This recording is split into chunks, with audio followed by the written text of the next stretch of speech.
Estamos de volta e no próximo bloco vamos conversar com a oftalmologista doutora Leila Gouveia. E olha só, dentro das nossas inovações, vamos estrear um novo quadro, o quadro Beleza e Companhia, onde estaremos enfocando a beleza, saúde e bem-estar. Você que é um micro, médio ou grande empreendedor, e quer mostrar aqui no Isto é Manaus o seu estabelecimento, as suas habilidades profissionais, entre em contato conosco. WhatsApp 99114 7654. Muito bom dia para você da nossa TV Norte Amazonas, onde a gente está todos os sábados às 12h30, sempre de braços abertos, esperando você. E muito bom tudo para você da nossa TV Web, www.istoemanaus.com.br, onde nós estamos 24 horas no ar. E hoje, com a honra e o prazer de estar com a doutora Leila, que eu vou convidar, porque aqui no Ibatite Paniac, aqui sempre tem as exigências de se usar um álcool gel e também manter uma certa distância entre os convidados. Então você sabia, né, que o Ibatite Paniac nasceu para ser uma casa japonesa, mas o chefe Marcos teve a feliz sacada de perceber que os seus clientes também estavam querendo algo mais, então trouxe carnes especiais, com cortes especiais importadas e também as carnes nacionais de primeira. Então, além da chapa com frutos do mar, você ainda tem bacalhau em postas, o bacalhau no azeite e bacalhau em lascas na nata. Sexta, sábado e domingo para o almoço e de segunda a sábado para o jantar. Então vem para o Paniac e bate tudo de bom e mais alguma coisa. Na Avenida Epigênio Salles, no Estrada do V8, telefone 981 60 37 40. Olha, você tem aqui umas carnes assim que divinas.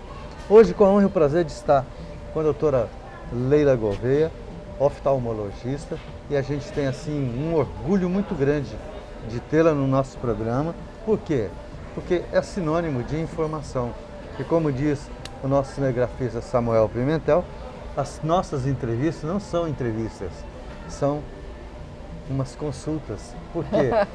Todo mundo que está do outro lado gostaria de ter um poder, doutora, o que é isso assim, como que eu vou fazer? Mas dentro de um bate-papo aqui, a gente vai tentar mostrar para vocês um pouco de tudo, porque aqui, meu amigo, sai para ensinar os paulistas, viu?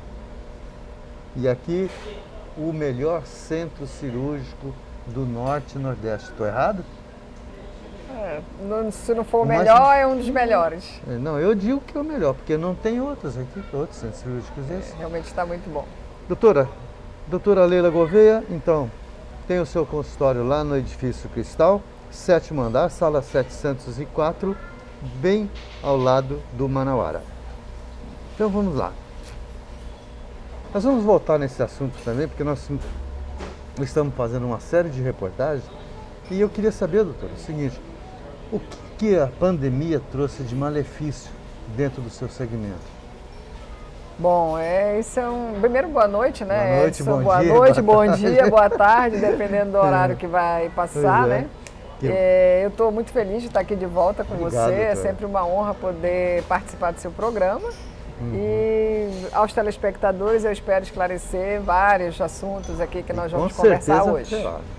Então nós vamos começar por esse assunto da pandemia, você perguntou. Isso. Bom, a pandemia ela trouxe problemas vários em todos os segmentos, né? E se a gente falar primeiro, se eu vou falar para o médico.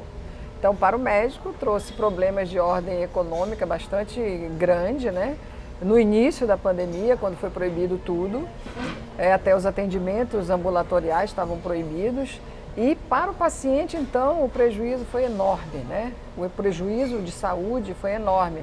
Se a gente fechar o Além ângulo... do emocional, né, doutor? Se a gente fechar o ângulo para a oftalmologia, a gente pode citar dois grandes problemas dentro da oftalmologia, que foi o glaucoma e a retinopatia diabética, que parou de ser tratada. Então, são pacientes que têm problemas crônicos, que não podem esperar, né? Os diabéticos, eles têm retinopatia diabética, que precisa ser tratado mensalmente, e esses pacientes ficaram apavorados, ficaram com medo de sair, não procuraram os consultórios, então eles ficaram muitíssimo prejudicados e a retinopatia agravou por isso. E os pacientes glaucomatosos, né, esses também ficaram impossibilitados de seguir o seu tratamento. Então, essas duas doenças são, assim, eu vejo que os grandes problemas da oftalmologia foram esses dois grandes problemas de saúde ocular, né, o glaucoma e a retinopatia diabética. O glaucoma a gente vai ter também um capítulozinho à parte. Mas, doutora, computador e celular.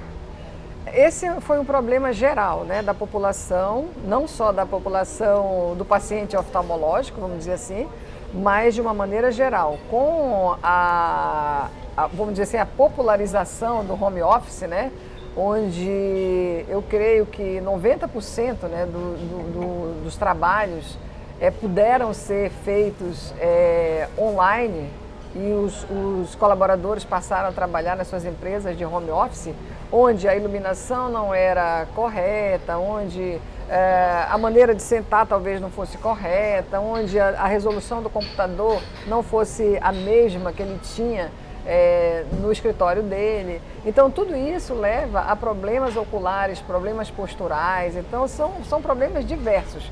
O do home office hoje a gente vê no consultório que os problemas oculares se agravaram, os sintomas, com a instituição do home office. Que não houve como você dizer não, né, para a instituição ou a iniciativa privada, enfim. E o que a doutora Leila recomenda para que as pessoas consigam amenizar esse uso excessivo do computador e de celular?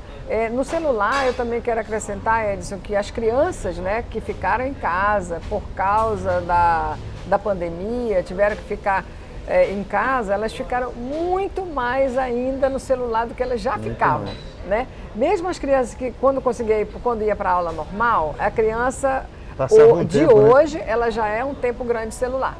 Quando veio o ficar em casa, né, quando veio a aula online, então ou ele estava no computador na aula online, ou ele estava no intervalo no celular. Então os sintomas agravam, né?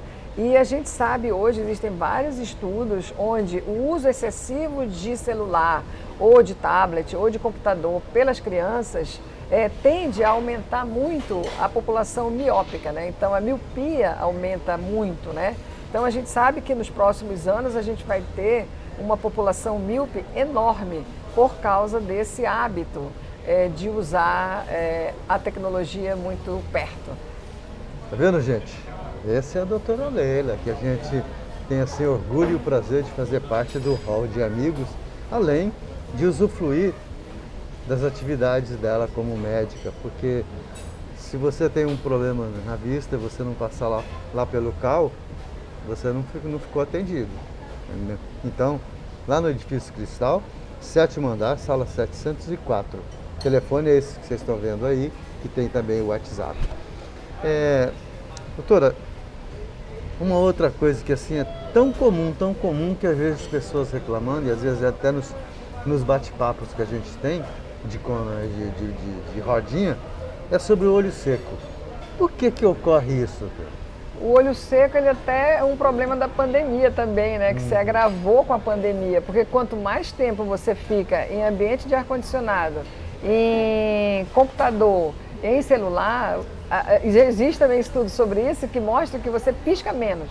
Então, quando você pisca menos, a sua lágrima evapora mais rápido e quando evapora, o seu olho sente. Então, o que é o olho seco? É um conjunto de sintomas que você passa a ter de lacrimejamento excessivo, olho vermelho, sensação de areia, desconforto na leitura e etc., porque você não tem lágrima suficiente para lubrificar a superfície ocular quando você pisca, né? Então, toda vez que você pisca, você tem a superfície ocular lubrificada. Então, se você está muito tempo no computador, e a gente sabe que ao computador você pisca menos, então o seu olho resseca muito mais e você começa a ter esses sintomas muito mais acentuados. Ou seja, então não é a solução a gente ficar piscando toda hora.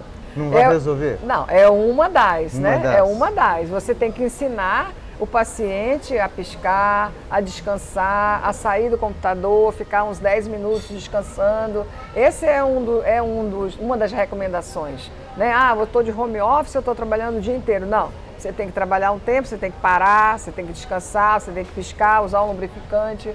Então tem toda essa orientação. E dependendo do tipo de olho seco, só o lubrificante não resolve, né? Se você tem a lágrima, a parte gordurosa da lágrima não está retendo a lágrima, você está evaporando muito rápido, aí você tem que fazer tratamento para isso, específico. Bom, quero fechar esse bloco com uma coisa também que é muito comum de se ouvir, que são as moscas volantes. Eu de vez em quando eu estou matando carapanã por aqui, por ali, e pego para cá. E lembro a vocês, hein? Primeiro lugar de audiência, TV Norte Amazonas, está imbatível. Primeiro lugar de audiência. Então, gente, fique conosco, porque nós vamos ter muitas coisas boas ainda. Doutor, então, as moscas volantes, o que a gente faz com isso? Bom, depende da intensidade, né? Na maioria das vezes, isso não tem idade, embora seja muito mais frequente no paciente um pouco mais velho, e eu diria acima dos 50, é muito mais frequente, pode acontecer em qualquer idade. Então, qual é o mecanismo disso? Dentro do nosso olho tem um gel que ocupa o espaço posterior do nosso olho, e esse gel ele é colado na retina. Então, quando ele se desprega da retina, ele fica móvel. E ao ficar móvel, ele passa no eixo da visão, dando aquela sensação de fantasma, de mosca, de aranha. Na verdade, assume várias formas, né? A gente tem queixas assim muito diferentes. E isso não tem nada a ver com a catarata? Não, não tem nada a ver com catarata. Isso numa cirurgia de catarata não é possível, então, tirar essas moscas doidas? Não. A cirurgia de catarata é na parte mais da frente do olho, a mosca volante é atrás. Entretanto, se essa mosca volante, vamos colocar como mosca volante, que a gente fala que são opacidades no vítreo dentro do olho. Então, se isso for de forma muito intensa e ocupar um espaço grande no eixo da visão, talvez se justifique uma cirurgia. Em geral, o retinólogo nem gosta de fazer isso, porque o risco de você causar um problema na retina é maior do que o benefício de você tirar essa mosca volante. Se ela for em locais diferentes, se ela for esporádica, se ela for dependendo do movimento do seu olho. Então, não vale a pena você fazer uma cirurgia lá no fundo do olho. Correr o risco, né? Correr o risco de você ter um descolamento de retina no pós-operatório por uma cirurgia desse porte, né? Vamos fazer um intervalo. Vamos fazer um intervalo comercial e voltamos em seguida, ainda falando desse mundo oftalmológico que é fantástico. Voltamos já.